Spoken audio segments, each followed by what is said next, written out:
The meeting between U.S. Secretary of State Rubio and Russian Foreign Minister Lavrov has been postponed. The conversation was supposed to take place on October 23rd. During the meeting, the officials were to discuss the details of upcoming high-level talks between Donald Trump and Vladimir Putin. However, as reported by the American channel CNN, the dialogue between Lavrov and Rubio has been postponed indefinitely. An anonymous source told journalists that this is due to the vastly different views on how to end the war. The most recent conversation between Rubio and Lavrov reportedly showed that the Russians have not really changed their demands and are not ready to make concessions, and therefore Rubio is unlikely to recommend moving forward toward a meeting between Trump and Putin. The Russian side, commenting on this news, stated, and I quote, "You can't postpone a meeting that hasn't even been agreed upon." Meanwhile, the American Senate has decided to postpone the introduction of sanctions against the Kremlin until after the leaders' negotiations. The second recent meeting between the American and Russian leaders is tentatively scheduled to take place in Budapest. If this happens, it will be Putin's first appearance in a country that is a member of the European Union. Since the start of the full-scale invasion, Bulgaria has stated that it is ready to provide an air corridor for the plane carrying the Russian leader should Moscow submit an official request. Meanwhile, in Poland, they do not rule out the possibility of forcibly landing Putin's plane if it heads to Hungary. This statement was made by the head of the local Ministry of Foreign Affairs, Radosław Sikorski. In an interview with a local publication, the Polish diplomat said that their court could oblige the country's government to detain a plane carrying Russian leader Putin while it is in Polish airspace in order to hand him over to the International Criminal Court. At the same time, according to Sikorski, the Kremlin dictator could still fly to Budapest for a meeting with Trump by avoiding EU airspace and traveling through Turkey, Montenegro, or Serbia. At the same time, the head of Poland's Ministry of Foreign Affairs criticized the Hungarian side's decision to host such a meeting. Sikorski stated that this fact is not just unpleasant, but also shows that Hungary positions itself not as part of the West, but as something in between the West and Russia.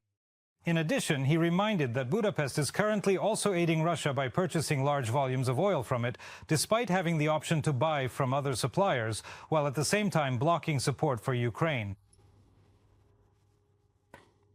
A massive fire has broken out at Hungary's main oil refinery, which primarily processes Russian oil. The facility is located to the south of the capital, Budapest. Flames and smoke could be seen several kilometers from the site, but firefighters have now extinguished the blaze. There were no casualties, and local authorities assure that air quality remains within health safety limits. It is known that the fire broke out in one of the production facilities, but the exact cause is still unknown.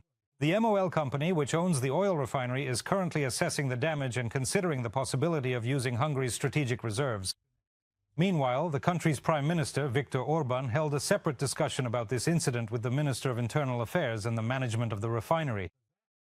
He assured that the supply of energy resources is secured and promised a thorough investigation into what happened. In Washington, the East Wing of the White House is being demolished, and by order of Trump, they plan to build a grand ballroom worth $250 million. Bulldozers have already been brought up to the president's residence, and work is in full swing. Donald Trump noted on his social network, Truth Social, and I quote, "Every president dreams of having a ballroom in the White House for hosting grand parties, state visits, and other events." He said that it would be a completely separate building from the White House and that the East Wing would be fully modernized, making it more beautiful than ever before. At the same time, according to Trump, not a single cent from the state budget will be spent on the construction. The building will be built with private contributions from, quote, "generous patriots, large American companies, and the U.S. president personally." Poland does not rule out the possibility of forcibly landing Putin's plane when he is on his way to Hungary. This statement was made by the head of the local Ministry of Foreign Affairs, Radosław Sikorski. In an interview with a local publication, the Polish diplomat said that their court could oblige the country's government to detain the plane carrying Russian leader Vladimir Putin in Polish airspace in order to hand him over to the International Criminal Court. That is, to deliver the suspect in crimes to the tribunal in The Hague. At the same time, according to Sikorski, the Kremlin leader could fly to Budapest for a meeting with Trump by avoiding EU airspace, traveling instead through the territories of Turkey, Montenegro, or Serbia. At the same time, the head of Poland's Ministry of Foreign Affairs criticized the Hungarian side's decision to host such a meeting. Sikorski stated that this fact is not just unpleasant, but also shows that Hungary positions itself not as part of the West, but as something between the West and Russia. In addition, he reminded that Budapest is currently also aiding Russia by purchasing large volumes of oil from it, despite having the option to buy from other suppliers, and is blocking support for Ukraine. They will strengthen Ukraine as much as they can. French President Emmanuel Macron announced a new meeting of the coalition of willing countries with the participation of Zelensky. According to the politician, the meeting will take place in London this Friday.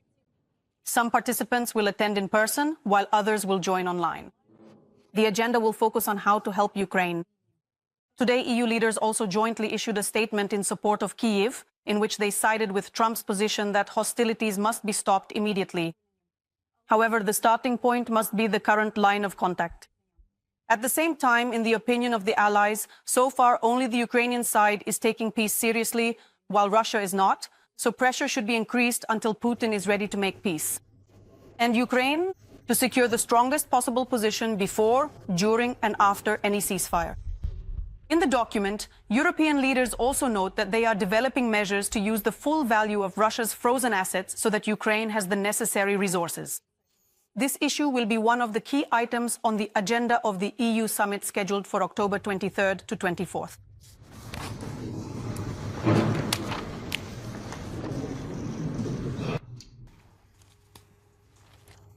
Today, for the first time, a woman has been officially appointed as Prime Minister in Japan. Sanai Takaichi has been entrusted to head the government.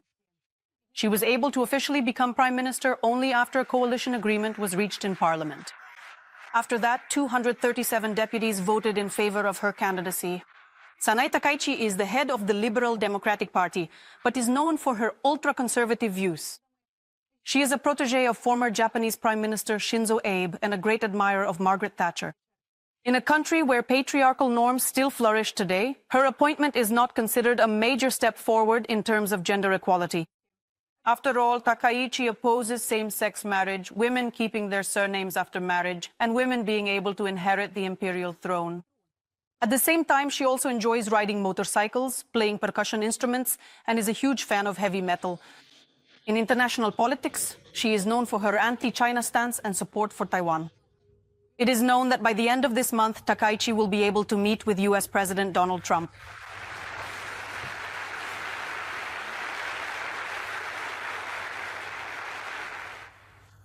The former president of France is being sent to prison. Nicolas Sarkozy will begin serving his 5-year sentence today in a Paris jail. The politician was accompanied to prison by his wife and former model, Carla Bruni. They walked together, holding hands in front of the press and a crowd of supporters, and then got into a car. Dozens of people came to support Sarkozy, holding signs in their hands. Many are expressing outrage at the verdict. The former president of France was found guilty in the so-called Libyan case, in which he accepted large sums of money for his election campaign from the late leader, Libyan dictator Gaddafi, in exchange for efforts to whitewash his reputation in the West. After arriving at the prison, the former head of state will undergo the standard procedure. He will have his fingerprints taken, be photographed, assigned a number, have prohibited items confiscated, and be thoroughly searched, which includes undressing. It is known that he will be held alone in his cell. He will be allowed to go for a walk twice a day and visit the recreation room, but always without contact with other people. Thank you. This regime was chosen for Sarkozy's safety. Roofs were torn off and 3 tower cranes were toppled. A powerful tornado swept through France. The suburbs of Paris suffered the most. It is known that a construction worker was killed when a crane fell on him, and 4 others were seriously injured. Dozens of firefighters, police officers, and medics worked at the scene. Due to the bad weather, more than 1,000 homes were left without electricity. Traffic has been disrupted due to fallen trees on the roads. Many tornadoes are a common phenomenon in France, but for the first time in a long while, it has caused such damage. In Washington, the East Wing of the White House is being demolished. There, by order of Trump, they plan to build a large ballroom worth $250 million. Bulldozers have already been brought to the president's residence and work is in full swing. Donald Trump noted on his social network, Truth Social, and I quote, "Every president has dreamed of having a ballroom in the White House for hosting grand parties, state visits, and so on." He said that it would be a completely separate building from the White House and that the East Wing would be fully modernized as part of this process. And it will be more beautiful than ever once everything is finished. At the same time, according to Trump, not a single cent from the state budget will be spent on the construction. The construction will be carried out with private funds. Private donations from generous patriots, major American companies, and the President of the United States personally.